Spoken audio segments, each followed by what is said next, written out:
Some big changes coming to 401k, 403b contribution limits for 2026. Even a new era started for IRA and Roth IRA contribution limits. I've got those changes so that you can plan ahead. That more coming up.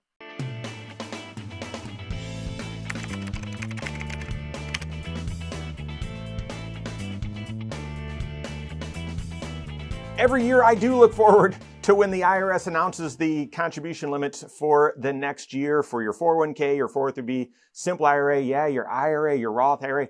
I geek out on those sorts of things. And yes, there's a way to compute it, but tax laws are changing all the time. In fact, a tax law from a couple of years ago is going to impact what your contribution limits are if you're age 50 or older for IRAs and Roth IRAs. So yeah, I geek out. And just recently, just a few days ago, the IRS announced what those contribution limits are for 2026. And guys, big changes. Big changes that need to impact your planning, whether you are contributing the maximum amount to your 401k or to your Roth IRA or not. You need to be aware of these changes, how they shape your planning for the future. Let's start with the 401k and 403b. They share the same contribution limit. For 2025, that contribution limit was $23,500. Guys, it's getting a $1,000 increase for 2026, more than 4% increase, going to $24,500. That's the contribution limit for the 401k, the 403b, and 457 starting in 2026. So $24,500. The simple IRA, if you work for a small business that doesn't have a 401k and they offer a simple instead, that's also getting a slight increase in the contribution limit, a $500 increase for simple IRA, going from $16,500 to $17,000 is going to be your contribution limit. Now, going back to the 401k, 403b, the catch-up contribution is also getting an increase. The catch-up contribution, as soon as you turn age 50 on up, aside from the super catch-up, I'll get to that in just a second, that contribution limit, that catch-up contribution limit in 2025, $7,500. In 2026, that's going up to $8,000. So if you're turning age 50 and you can do a catch-up contribution in 2026, your 401k, your 403b, total contribution limit, $32,500. It's never been higher than that, guys. This year, 2025, that's when the new super catch-up contribution was introduced. This is a special tier, another tier of catch-up contribution if you're age 60, 61, 62, or 63. So just those 4 years, very confusing, will be easy to forget. This is actually not changing, staying $11,250. I'm glad I saw that directly on the IRS website. I would have said that was increasing because it's technically 150% of the normal catch-up contribution amount, but it's still 150% of the normal catch-up contribution amount, which was the $7,500. So yeah, $11,250. Now, we get this question a lot. Is that extra catch-up contribution, that super catch-up, is that on top of the normal catch-up and on top of your normal contribution? No, it replaces the normal catch-up contribution just for ages 60, 61, 62, 63. If you're still working at 64 and beyond, good on you, but that catch-up contribution goes back to the $8,000 instead of the $11,250. So those are contribution limits for the 401k and 403b.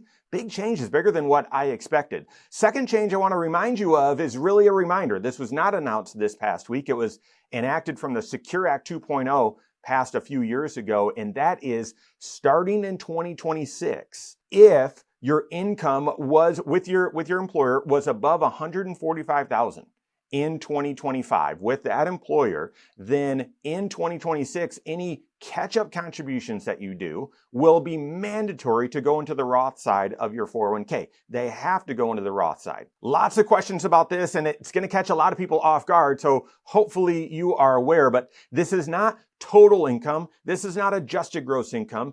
It's your wages in the previous year, so 2025, right now, it's your wages from the employer that you are funding their 401k for next year in 2026. So if you switch jobs, this also could be different, okay? Say, for example, you work for an employer and you are going to make $150,000 in 2025 and you're contributing to that 401k.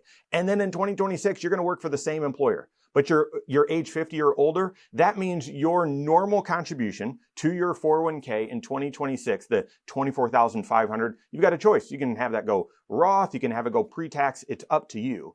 But because you're age 50 or older, you can also contribute that catch-up contribution of $8,000 started in 2026, and that is required to be into the Roth. You've got to have that go into the Roth side of your 401k if you made more than $145,000, so in this example, and you're contributing a catch-up contribution. That would even apply if you're doing the super catch-up contribution.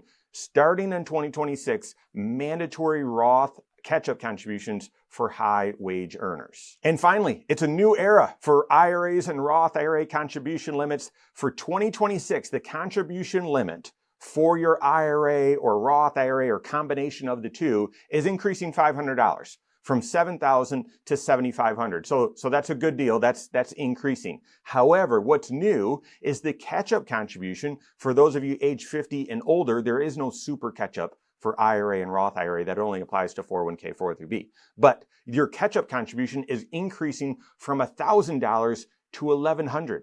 Part of the Secure Act 2.0 passed a couple of years ago allowed for or made the law that every year there's going to be a cost of living adjustment rounded to a much smaller dollar amount for your catch-up contribution. So for IRA, Roth IRA contributions, that contribution limit is increasing $500, $7,500, and then the catch-up contribution increasing $100 to $1,100. So if you are age 50 or older in 2026 and contributing to, say, your Roth IRA, that contribution limit to you is going to be an odd number, $8,600. So make sure if you are doing automatic contributions to your Roth, say on a monthly basis or every few weeks, something like that, you adjust these numbers so that you make sure that you max out that contribution if that's your goal. All of this plays into what is your tax shelter strategy. This is one of the big decisions that we each need to make anytime there's a change in our own financial situation. Should you continue to do pre-tax? Should you do Roth instead? Are you able to max out? Should you max out one, not the other? What about spousal contributions?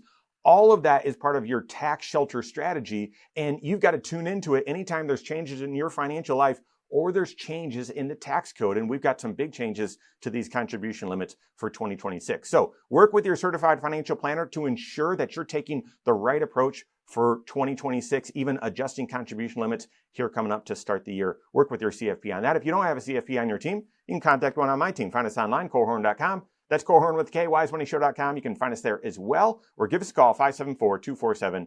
All right, there you have it. Go out and take your next wise step in your financial life.